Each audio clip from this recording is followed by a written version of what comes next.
Ça va aussi. L'Élysée envisage de commémorer donc mai 68. C'est une bonne idée ou pas? Oui, c'est une bonne idée.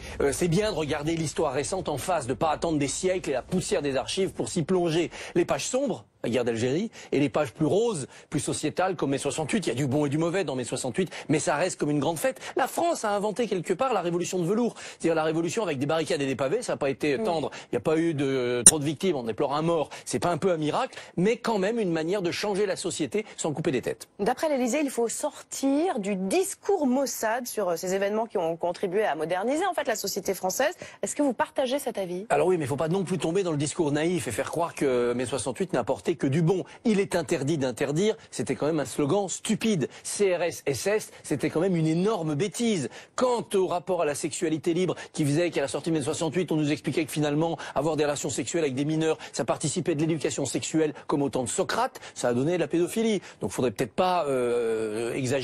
Mai 68 a donné des errances et des erreurs, mais monumentales. On est loin de l'esprit balance ton port d'aujourd'hui. Et le retour de l'ordre moral peut aussi venir des excès de libertarisme qu'il y a eu dans ces années-là. Il y a eu d'ailleurs toute une autocritique de mai 68. Rappelons la pensée 68 que Luc Ferry a apporté. Une vraie autocritique qui montre bien qu'il y a eu du très bon, une sorte de révolution culturelle et sociétale, et du très très très mauvais. Et je vous parle pas, parce qu'on y sera encore à midi, du rapport au travail, du fait qu'on a commencé à casser le goût de l'effort chez les Français, et que la génération a pris tous les emplois, celle de mai 68. Maintenant, elle est à la retraite, elle touche un maximum d'argent, elle a une retraite très heureuse, et la galère, c'est pour les générations suivantes. Voilà, vous allez encore vous faire des amis. Ah ouais, mais c'est comme ça, mai 68. C'est bien, c'est bien.